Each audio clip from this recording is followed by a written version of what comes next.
नमस्कार दोस्तों, आज मैं आपको धर्मराज जी की नित्य नियम की कहानी सुनाने जा रही हूँ। एक समय की बात है, एक गांव में दो सखियां रहती थीं। एक उच्च जात की थी और एक नीच जात की थी। दोनों ही बचपन से ही साथ खेल कूद कर बड़ी हुई थी।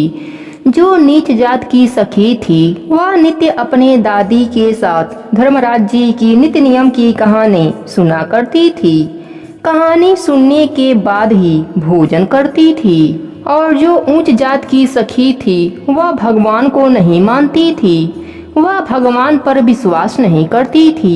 उसे ऊंच जाति होने का घमंड था। ऐसे ही दिन बीतते चले गए। धीरे धीरे दोनों सखियां बड़ी हो गईं।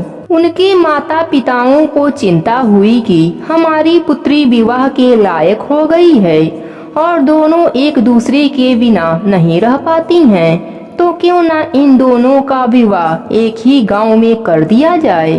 अगर अलग अलग गांव में करेंगे तो यह मिल नहीं पाएंगे। फिर दोनों के माता पिता ने एक ही गांव में दोनों की शादी करा दी। छोट जात की सखी अपने ससुराल में गई। ससुराल में भी वह धर्मराज जी की नित्य नियम निभाने लगी। बहू के संस्कार देखकर सारे परिवार के लोग बहुत खुश हुए और पूरे लोग उसके साथ नित्य नियम में बैठने लगे। वह कहानी कहती और सभी प्रेम से सुना करते। जब संक्रांति आया तब बहू ने सास से कहा, माँ जी, मैं ब्राह्मण जिमाना चाहती हूँ। सास राजी हो गई। फिर बहू ने कहा, माँ जी, मैं सखी को बुला लेती हूँ, वह भी भोजन कर लेगी। सास ने कहा, तुम मत जाओ, मैं बुला लाती हूँ। सास जब सखी के घर गई तो सखी के सास ने उसे अपमान करके घर से भगा दिया। सास घर आकर अपने बहू से कुछ भी नहीं कहा। ब्राह्मण भोज अच्छे से संपन्न हो गया। बाद में बहू ने पूछा तो सास बोली, तुम्हारी सखी काम में व्यस्त थी इसलिए नहीं आ पाई। बहू ने कहा, कोई बात नहीं, अगले संक्रांति को बुला लेंगे। बहू द्वारा नित्य नियम करने और ब्राह्मण भोज के पुण्य से घर में अन्न धन का भंडार लग गया। सभी का स्वास्थ्य अच्छा रहने लगा।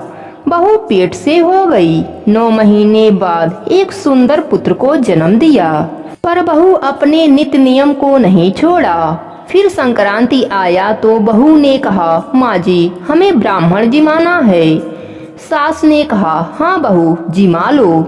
इस बार बहू अपने सखी को बुलाने गई। बहू को उसकी सखी बेइज्जत करके घर से निकाल दिया। वह बेचारी अपने घर उदास होकर लौट आई। सास बहू ने घर में धूमधाम से ब्राह्मण भोज कराया, खूब दान दिया। एक बार गांव में बाढ़ आ गई। बाढ़ में उसकी सखी का घर डूब गया। उसकी सखी और उसके घर वाले सभी लोग गांव के बाहर आ गए। गांव के बाहर आकर देखा तो एक कंचन महल था। सब लोग उसके बाहर खड़े होकर देख रहे थे।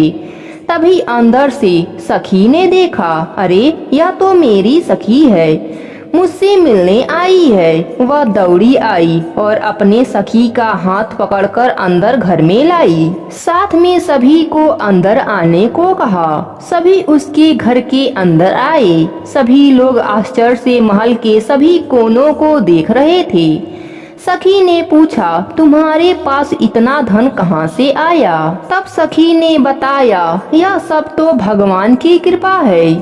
बड़ी जात की सखी अपने सखी से क्षमा मांगने लगी।